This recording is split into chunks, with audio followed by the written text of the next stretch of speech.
Good evening, folks. It's kind of a nice night on the Great Plains. It's about 6 p.m., so not a bad day at all. Smoking Riptide in this pipe here. Riptide is an aromatic that I don't know where I got it from, but it tastes good, looks good, smokes good. Cavendish, vanilla maybe.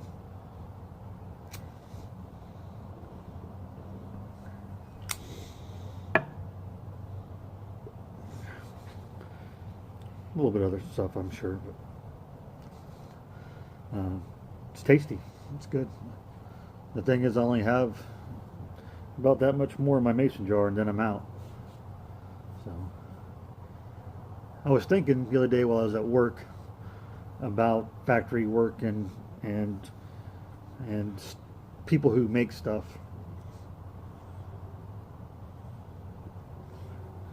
and I've been, excuse me, a little bit of that Goose Island I had earlier. Uh, I was thinking about the TV show How It's Made. I'm sure we've all seen it. A lot of us have anyway.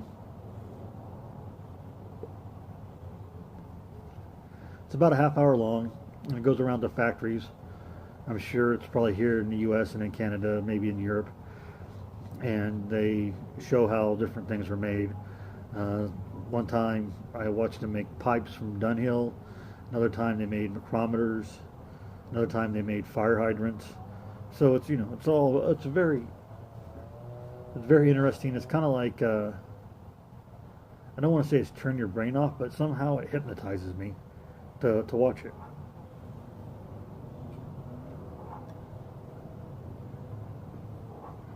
Still having that Goose Island.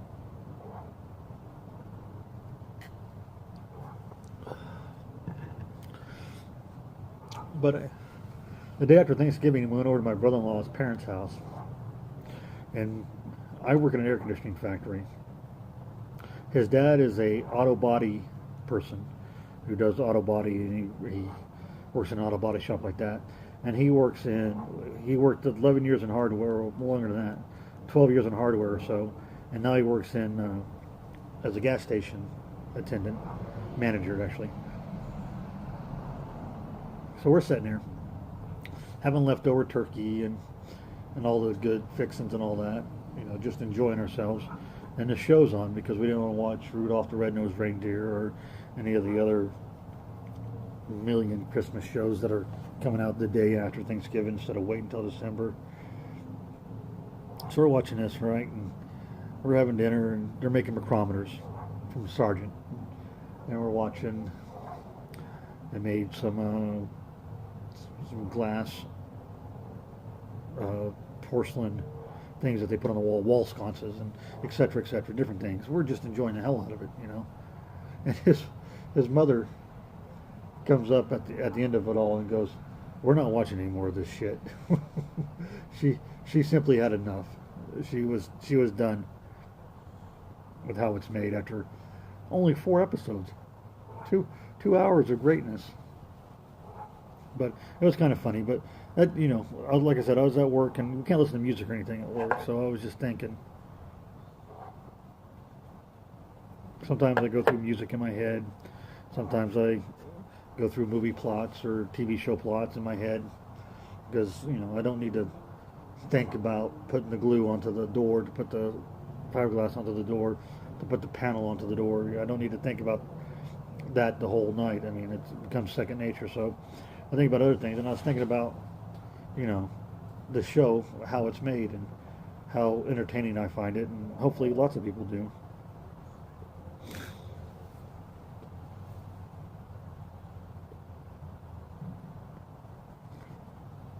But it's enjoyable. I like to watch it. And they had another one on a different channel. I think it used to be the Bio channel, the Biography channel. Now it's called FYI, I think it is. And they were doing food factories, which I found extremely interesting because they were making, uh, you know, chocolate bars and Christmas candies and different foods, knishes and kolachkis and hot dogs and bacon and etc. etc.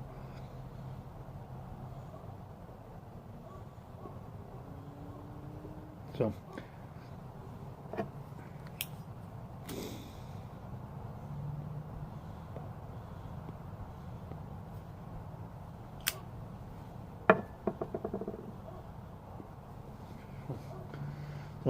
I like that one too. It was good. So how it's made, and then food factories. I like food shows anyway. Tomorrow night, Mother's coming over, and we're going to watch some Great British uh, Bake Off, something like that. Christmas special. It's going to be good. We'll enjoy it.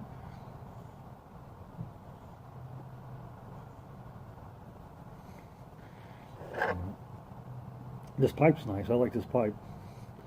I like the shape. I like the little quarter bend in it. It's just got a quarter bend. It's a good clincher if I wanted to clinch it. I wish I was good at talking with a pipe in my mouth as like Northwest Pipe Smoker. Or some of the others.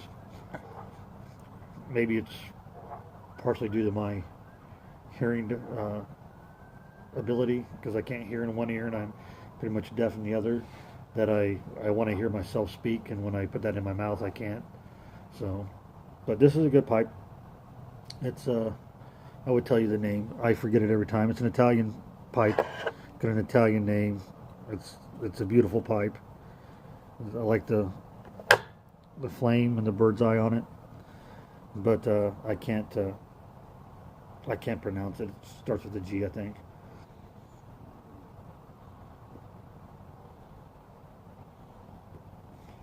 I'm also looking for little tips on how to keep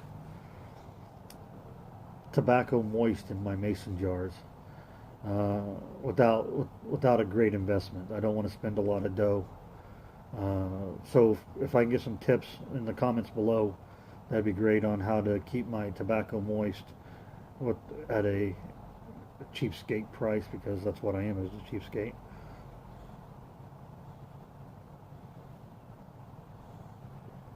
I have a lot of tobacco. Maybe tonight, after the boxing matches, I'll do the video of my cellar and just show you how much tobacco I have. Also, here's another tip, if you can give me a tip. I have some cigars. They're cheap. They're made in Scranton, Pennsylvania. They're called Avante, and they make a bunch of different kinds. Anyway, they got an anise one that I really, really enjoy, and I'm thinking about taking one of those cigars and chopping it up somehow and putting it in a baggie or something and using that as pipe tobacco. Has anyone ever done that with the cigar of some kind? I just want to try it to see if it's any good.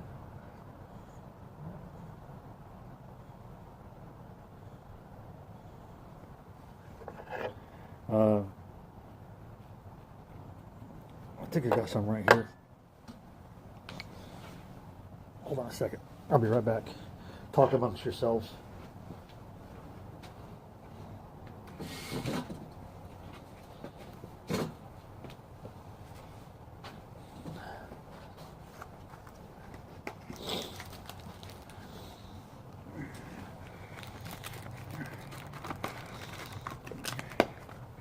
Hopefully you had a similar conversation.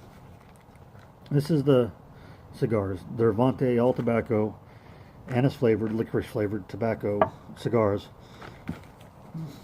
Made, it's all going to be backwards for you, but in Scranton, Pennsylvania. American made.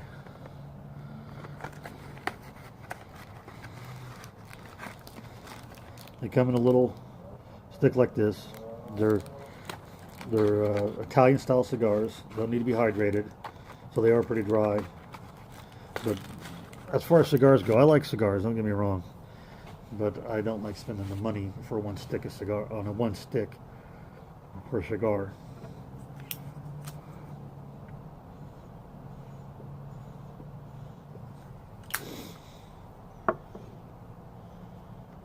Anyway,